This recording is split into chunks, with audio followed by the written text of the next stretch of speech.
Olá pessoal, tudo bem? Essa é a nossa aula número 5, Comissão Interna de Prevenção de Acidentes, a CIPA. A aula foi dividida em 3 para não ficar muito extensa. Nessa primeira aula, aula 10A, vamos tratar das atribuições, constituição, funcionamento, processo eleitoral e treinamento da CIPA. Na aula 10B, vamos falar sobre como deve ser a CIPA em organizações contratadas para prestação de serviço, os terceirizados.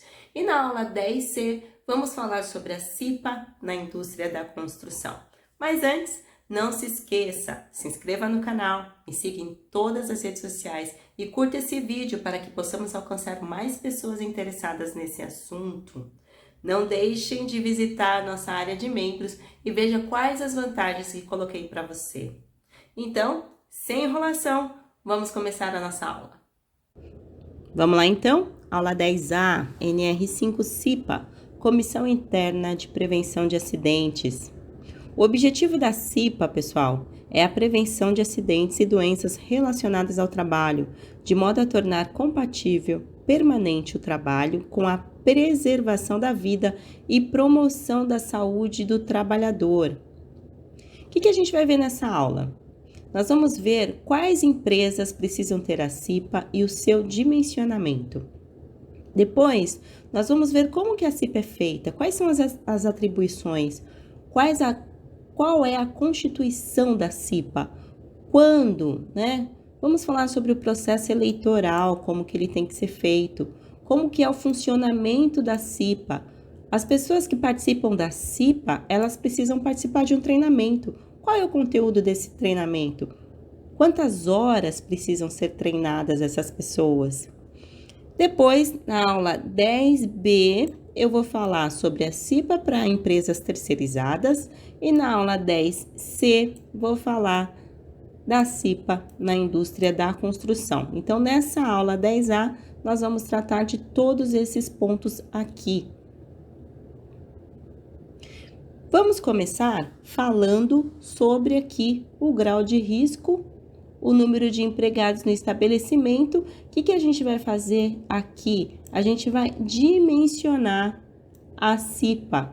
E a CIPA é dimensionada de acordo com o grau de risco da empresa. Na nossa aula anterior, na aula 9, que falamos sobre o SESMIT, deu para ver como que a gente classifica as empresas de acordo com o grau de risco, certo? Se você não souber classificar a empresa de acordo com o grau de risco, te peço para voltar lá na aula 9 e dar uma olhada como que você vai fazer isso.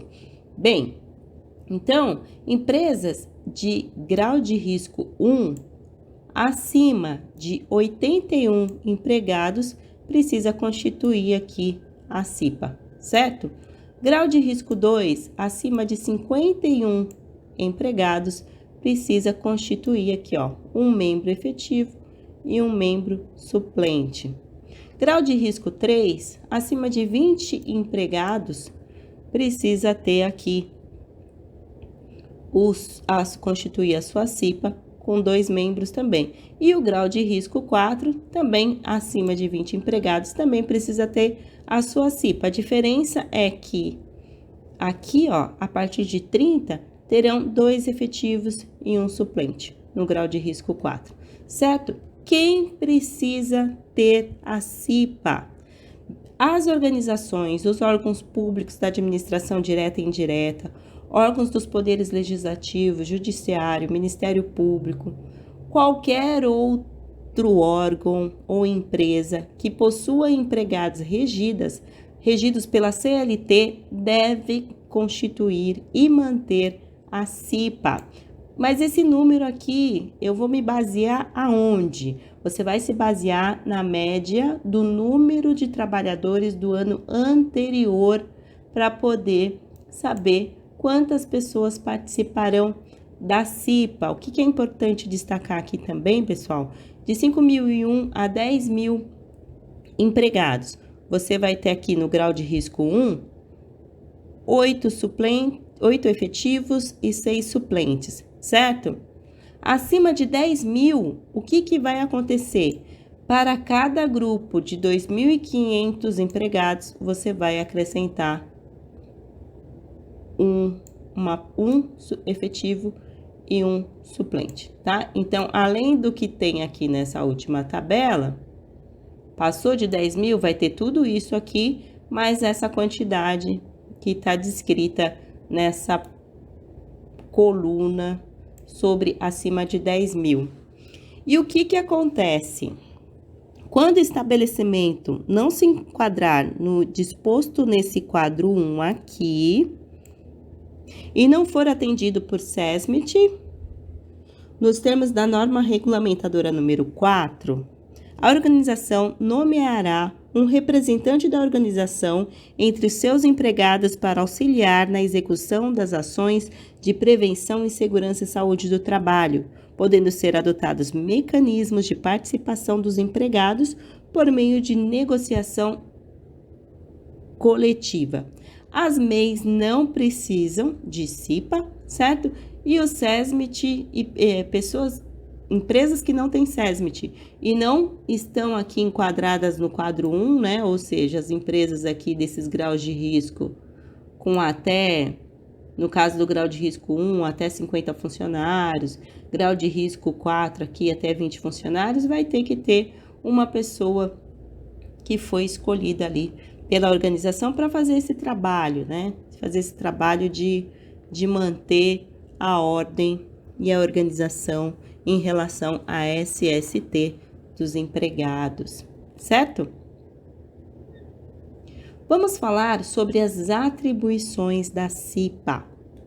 Bem, a CIPA vai identificar os perigos, avaliar os riscos e adotar as medidas de prevenção.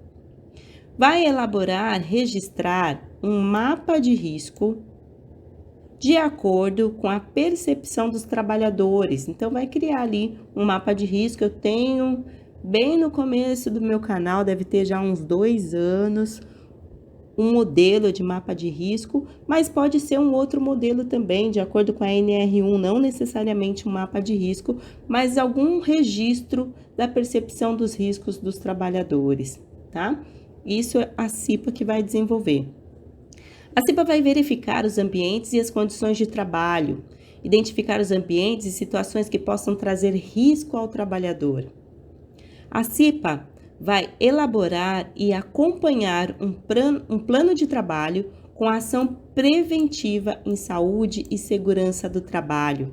Ela vai participar de programas relacionados à saúde e segurança do trabalho. Ela vai desenvolver programas, ela vai implementar programas relacionados à SST. Ela vai propor medidas para solucionar os problemas identificados, acompanhar as medidas, analisar também os acidentes e doenças que porventura acontecerem. A CIPA vai requisitar à organização as informações de saúde e segurança do trabalho quando tiver um CAT, uma comunicação de acidente de trabalho. A CIPA vai lá e vai perguntar o que aconteceu, vai querer ver aquela ficha de CAT e trabalhar em cima dela. A CIPA vai propor análise das condições que considerar haver risco grave e iminente e, se necessário, interromper a atividade junto ao SESMIT ou junto à organização. A CIPA também vai identificar ambientes e situações que possam trazer risco. Então, ela vai verificar os ambientes, as condições de trabalho e vai ver o que pode ali dentro daquele meio trazer algum risco para o trabalhador. A CIPA também vai anualmente fazer a semana CIPAT, a Semana Interna de Prevenção de Acidentes do Trabalho, junto com o SESMIT. Ela vai desenvolver, implementar e participar de programas relacionados à saúde e segurança do trabalho. Essas são as atribuições da CIPA. Vamos falar agora da Constituição. A CIPA tem que ser constituída por estabelecimento, né? Então, eu tenho ali numa cidade a matriz, as filiais. A CIPA vai ter que ser constituída, cada estabelecimento vai ter que ter a sua CIPA, certo? os membros da organização e dos empregados que vão escolher, na verdade, a organização vai escolher os membros da CIPA e os empregados vão fazer um voto que é secreto. Então, os representantes dos empregados vai ser ali eleito por voto secreto, que a gente vai falar mais para frente sobre o processo eleitoral, e o representante da organização vai ser escolhido pelo presidente, diretor da empresa. O mandato da CIPA é de 1 ano e as pessoas ali podem ser reeleitas mais uma vez. A CIPA não pode ter seu número reduzido de representantes. Então, ao longo de um ano, mesmo se tiver muitas pessoas que forem desligadas da empresa, e por esse motivo o certo seria ter um número menor de cipeiros, mas isso não vai acontecer enquanto não acabar aquele ano eleitoral dessas pessoas. É vedada a alteração de suas atividades normais, transferência para outro estabelecimento. Então, os cipeiros, se ele não quiser, ele não pode ser transferido para outro estabelecimento. Vedada a dispensa arbitrária ou sem justa causa do empregado desde o registro da sua candidatura até 1 ano após o final de mandato. Então, os participantes da CIPA não podem ser mandados dispensados, sem justa causa. Isso não quer dizer que a pessoa pode ficar ali e fazer o que ela quiser, tá, pessoal? Se tiver uma justa causa, ela pode sim ser mandada embora. Vamos falar sobre o processo eleitoral. Como eu já disse, o presidente é escolhido pela organização, o vice-presidente é escolhido pelos trabalhadores e os titulares e suplentes também é escolhido pelos trabalhadores através de uma eleição. O processo eleitoral vai acontecer da seguinte forma: 60 dias antes de terminar o mandato atual, o empregador convoca as eleições para a escolha do representante dos empregados, certo? A comissão eleitoral vai ser formada pelo presidente e pelo vice-presidente da CIPA. Eles são os responsáveis pelo processo eleitoral. Já os suplentes e os titulares serão aquelas pessoas que forem mais votadas no processo eleitoral. Em caso de empate, assume, dentre esses suplentes e titulares, aquela pessoa que tiver mais tempo na casa, que estiver trabalhando naquela instituição há mais tempo. Vai ser o critério de desempate. Até 15 dias de antecedência, as pessoas podem se inscrever para ser um cipeiro, Então, eu estou ali naquela empresa, dia X vai ser a eleição. 15 dias antes desse dia X, eu ainda posso me candidatar para ser eleito e participar do próximo mandato da CIPA. Antes do término do mandato atual, a eleição tem que ser feita 30 dias antes do término da gestão atual. Por meio físico ou eletrônico, tem que ser feita a publicação da convocação da eleição, a abertura do prazo de inscrição, a divulgação dos candidatos inscritos. Tudo isso pode ser feito por meio físico ou meio eletrônico, por e-mail, quadro de aviso, comunicação interna, jornalzinho, certo?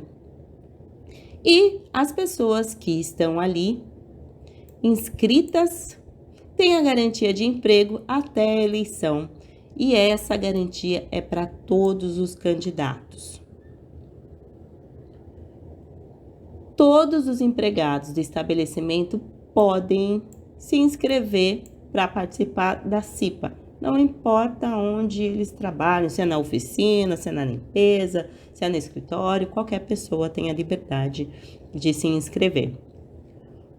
O dia da eleição tem que ser em dia normal de trabalho, tem que ser em horários e turnos possíveis, fáceis para todo mundo. e tem que ter a participação da maioria. O voto é secreto. A apuração também tem que ser em horário normal de turno, com acompanhamento dos representantes da organização e acompanhamento do representante dos empregados, né? Que é ali o presidente e o vice-presidente. E a organização tem que garantir a segurança do sistema, da confidencialidade do voto, tudo isso tem que ser garantido. Bem, se a participação no dia da eleição for menor do que 50%,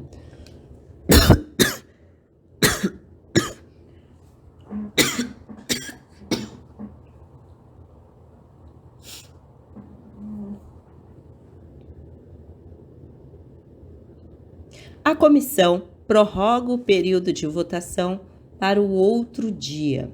Se no segundo dia for menor que 1/3, não haverá ainda apuração dos votos e por mais um dia vai ali pedir para as pessoas participarem e votarem. Pode acontecer denúncias, tá? Denúncias sobre o processo eleitoral. E aí, se houver denúncia, né? Se algum funcionário se sentir prejudicado, ele pode protocolizar na unidade descentralizada de inspeção de trabalho até 30 dias após a divulgação da eleição uma denúncia de fraude, enfim, ele pode protocolizar essa denúncia.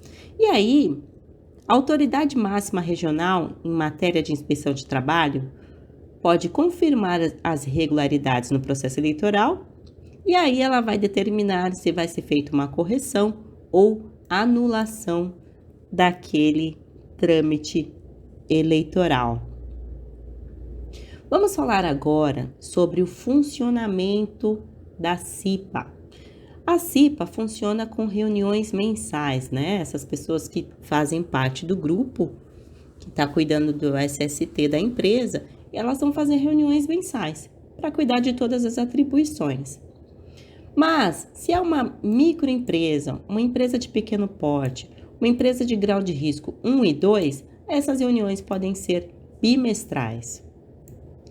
Essas reuniões acontecem em data e horário acordada entre os membros. Pode ser presencial ou pode ser remota. E nessas reuniões, eles vão tratar e identificar ambientes e situações que possam trazer riscos ao trabalhador. Os encaminhamentos e as deliberações dessas reuniões têm que ser informadas a todos, tá? Por meios presenciais, digitais, enfim, da melhor forma, mas tem que estar ali no quadro de aviso, tem que ser passado e-mail, os encaminhamentos e as deliberações dessas reuniões. Podem ocorrer reuniões extraordinárias quando ocorrer acidente de trabalho grave ou fatal ou houver alguma solicitação. O titular perde o mandato se ele faltar em mais de 4 reuniões e será substituído pelo suplente. Então, foi feita a eleição, tem ali, João teve 50 votos, Luiz teve 45, e aí essa pessoa aqui faltou em mais de 4 reuniões, ele será substituído pelo que veio logo em seguida em número de votos. Sobre as atas, né? Toda reunião precisa ter ata e ela tem que ser disponibilizada para todos os integrantes da CIPA e assinada por todos os presentes na reunião. As decisões da CIPA devem ser por consenso, mas se não ocorrer, os procedimentos e as novas decisões podem ser feitas através de votação dentro da reunião. E aí, pessoal, o representante dos empregados, ele vai escolher um substituto para o vice-presidente e a organização para o presidente. Vamos supor que o presidente ou o subpresidente teve algum problema ou mudou de trabalho, foi mandado embora por justa causa, enfim. A substituição dessas duas pessoas tem que ser feita em até 2 dias úteis, tá? Então, o representante dos empregados escolhe o substituto para o vice-presidente e a organização escolhe o substituto para o presidente. Quem escolhe o presidente da CIPA é a organização, e dentre aqueles que foram eleitos como participantes da CIPA, eles vão escolher o vice-presidente. Treinamento. O treinamento da CIPA tem que ser feito até 30 dias antes da posse. E eu vou falar aqui sobre a carga horária desse treinamento. Empresas grau de risco 1 precisa treinar os seus cipeiros em 8 horas. Grau de risco 2, ter um treinamento de 12 horas. 3, um treinamento de 16 horas. E grau de risco 4, as pessoas que foram ali, que vão participar da CIPA naquele ano, tem que ter um treinamento de 20 horas. E esse treinamento tem que ser no máximo de 8 horas diária, né? Então, tem ali o grau de risco 4 com 20 horas de treinamento, não vai dar 2 dias de treinamento, 2 dias de 12 horas. Não, pessoal. O máximo é 8 horas num dia, 8 horas no outro dia, tá? O que é dado nesse treinamento? Vou falar aqui sobre todos os itens que são tratados no treinamento de CIPA. Bem, essas pessoas que vão participar da CIPA precisam ter esse treinamento sobre o estudo do ambiente, das condições de trabalho, os riscos originados do processo produtivo, noções sobre acidente e doenças relacionadas ao trabalho, decorrentes das condições de trabalho e da exposição aos riscos existentes no estabelecimento e suas medidas de prevenção, a metodologia de investigação e análise de acidente e doenças relacionadas ao trabalho, princípios gerais de higiene do trabalho e de medidas de prevenção dos riscos, noções sobre a legislação trabalhista e previdenciária relativas à segurança e à saúde do trabalho, noções sobre a inclusão de pessoas com deficiência e reabilitados nos processos de trabalho e organização da CIPA, outros assuntos necessários ao exercício das atribuições da comissão. Então, por aqui você consegue ver que qualquer pessoa efetivamente pode participar da CIPA. Ela não precisa ser um SST, ela não precisa ser um engenheiro, ela não precisa ter tido um curso de bombeiro, porque esse treinamento vai dar uma boa base para que ela saiba quais são os riscos, como que ela vai investigar, quais são as leis, todas essas coisas para que ele possa atuar de forma efetiva e trazendo benefícios para a empresa. Se esse treinamento, ele pode ser EAD, tá? E aí, se ele for EAD, ele vai ter que usar tudo que está lá em relação a treinamento na NR1 para poder fazer a base dos estudos EAD, às 8 horas EAD, às 16, depende do grau de risco, certo? Então, essa aqui foi a nossa